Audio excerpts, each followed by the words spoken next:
Breaking news. Digital arrest నుంచి జస్ట్లో తప్పించుకున్నాడో యువకుడు. కరీంనగర్కు చెందిన శ్రీకాంత్ను టార్గెట్ చేసిన కేటుగాళ్లు మహారాష్ట్ర ఎన్కౌంటర్ స్పెషలిస్ట్ దయానాయక్ పేరుతో వీడియో కాల్ చేశారు.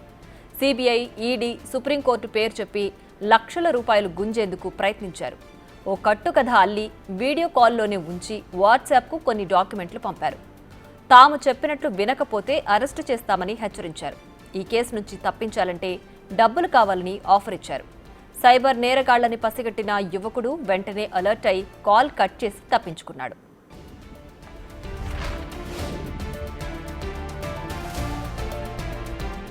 అని చెప్పేసి లోగోతోని వాట్సాప్ కాల్ వచ్చింది. లిఫ్ట్ చేస్తే శ్రీకాంత్ ఇస్ దిస్ యువర్స్ అని చెప్పేసి మాట్లాడితే ఎస్ సార్ ఐఎమ్ శ్రీకాంత్ చెప్పడంతో మీరు మీ ఫోన్లో ఇల్లీగల్ కాంటాక్ట్స్, ఇల్లీగల్ ఇష్యూస్ చాలా జరిగాయి. సో మీ మీద కేసు ఫైల్ అయింది ముంబైలో. సో మీరు 2 అవర్స్లో మీరు ఫాస్ట్గా ఇక్కడికి కొలావాను, ఏదో స్టేషన్ పేరు చెప్పారు, కొలావాను అక్కడికి రావాలి అని చెప్పేసి అనడం జరిగింది. నేను షాక్ అయ్యాను. ఇదేంటి కేసు అవ్వడం ఏంటి, ఇదంటే ఏంటి నాకు అర్థం కాలేదు. ఒక్క నిమిషం, ఏంటి సార్ ఎగ్జాక్ట్ చెప్పండి అంటే మీరు అంత డిస్టర్బెన్స్ వస్తుంది, మీరు ఒక సైడ్ లోన్లీ ప్లేసెస్ ఎవరు లేని ప్లేస్కి రండి, అక్కడికి ఎవరు రాకూడదు అని చెప్పేసి వాళ్ళు మాట్లాడింది. ఓకే సార్, ఓకే ఫైన్ అని చెప్పాను. కార్లో కూర్చుండి మాట్లాడుతున్నాను. తర్వాత ఏమైంది, అలాగే కంటిన్యూషన్లో వాళ్ళ సుపీరియర్ కనెక్ట్ చేస్తున్న, సుపీరియర్ మాట్లాడతాడు మీ గురించి, సుపీరియర్ ఇంట్రాగేషన్ చేస్తాడు అని చెప్పేసి అన్నాడు. ఇదేంటి అనుకునే లోపే వెనకాల full setup, police setup, Mumbai police అని ఉండి సింహాలు అదంతా సెటప్ ఉంది. ఒక పోలీస్ డ్రెస్ వేసుకొని ఉన్నాడు. అంతా సెటప్ చూసి పోతుంటే ఇంకా నేను డీప్గా వెళ్ళిపోయా. అసలు నేను నిజంగానే ఇంకా నా లైఫ్ ఈ రోజుతో ఎండ్, నేను జైల్లో పడాల్సి వస్తుందేమో అని ఆ టైప్లో అంత ఇదిలోకి వెళ్ళిపోయా.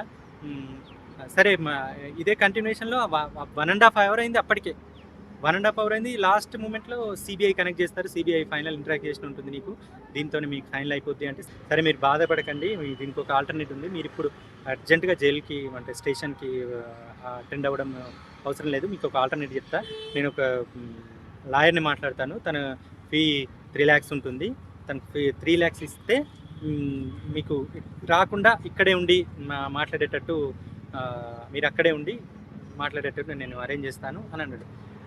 అక్కడ నాకు డౌట్ స్టార్ట్ అయింది. సడన్గా నేను మేల్కొన్న డైలమా నుంచి నాకు ఒకసారి తేలుకొని ఆలోచిస్తే, అసలు వీళ్ళకు ఆధార్ కార్డు చూపించింది నేనే, నా ఫుల్ నేమ్ చెప్పింది నేనే. నార్మల్గా శ్రీకాంత్ అన్నారు, నీ ఫుల్ నేమ్ ఏంటి అంటే శ్రీకాంత్ చిలివేరి అని చెప్పాక ఇదంతా ప్రాసెస్ స్టార్ట్ అయింది. ఓహో, నేను పేరు చెప్పగానే ఇమ్మీడియట్గా నాపై శ్రీకాంత్ చిలివేరి అని ఎఫ్ఐఆర్ ఫైల్ అయింది, అరెస్ట్ వారెంట్, ఇవన్నీ అయ్యాయని అప్పుడు నాకు సినిమా అంతా అర్థమైంది. మొత్తం నేనే యాక్టర్ అంటే నాకన్నా యాక్టింగ్ చేసి చూపించారు వాళ్ళండి. ముంబై దీనికి సంబంధించి మరింత సమాచారం మా ప్రతినిధి శ్రీనివాస్ ఫోన్ లైన్లో అందిస్తారు. శ్రీనివాస్, చెప్పండి, సైబర్ నేరాల్లో ఇదో కొత్త రకం మోసంలా కనిపిస్తుంది. ఆ యువకుడైతే తప్పించుకున్నారు, కానీ సామాన్య జనం దీని నుంచి ఎలా తప్పించుకోగలరు? అసలేంటి ఇలాంటి మోసాలు ఈ మధ్య వెలుగు చూస్తున్నాయా? ఏంటి దీనికి సంబంధించి పూర్తి డీటెయిల్స్?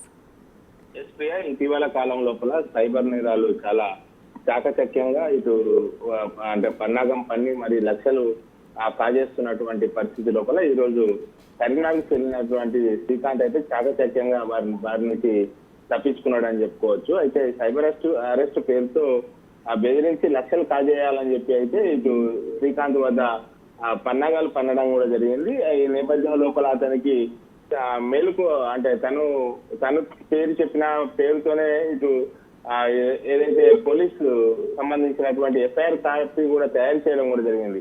తర్వాత మేలుకున్నటువంటి శ్రీకాంత్ తను మోసపోయానని తెలుసుకోవడం కూడా జరిగింది. అయితే ఇది కరీంనగర్ జిల్లాకు చెందినటువంటి సిల్వేరి శ్రీకాంత్ అనేటువంటి వ్యక్తి ఇటు సింగరు, తర్వాత ప్రైవేటు ఆర్గనైజర్ గా కొనసాగుతూ ఉంటాడు. ఈ రోజు హైదరాబాద్ లోపల ఒక కార్యక్రమం హైదరాబాద్ కు వెళ్ళినటువంటి సమయం లోపల అతనికి పోలీస్ అధికారులు అంటూ అయితే కొంతమంది వీడియో కాల్ కూడా చేయడం జరిగింది. ఆ వీడియో కాల్ లోపల మొత్తం కూడా అతన్ని సంబంధించినటువంటి ఆధార్ కార్డు చెప్పాలి అని చెప్పి అతను ఒక సైబర్ నేరం లోపల ఇరుక్కున్నారు.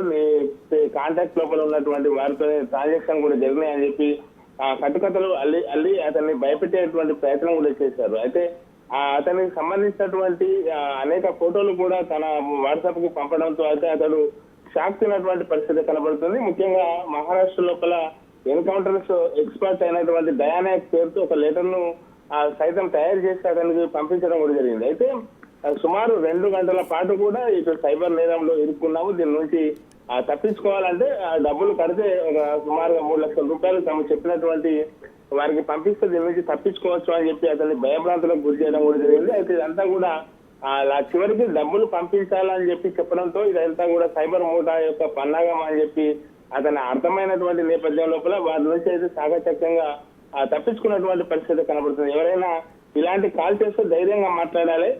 సైబర్ నేరస్తుల యొక్క వలయ లోపల చిక్కుకున్నట్లయితే తమ డబ్బును మొత్తం కూడా కాజేస్తారని చెప్పి అయితే శ్రీకాంత్ చెప్తున్నటువంటి పరిస్థితి కనబడుతుంది.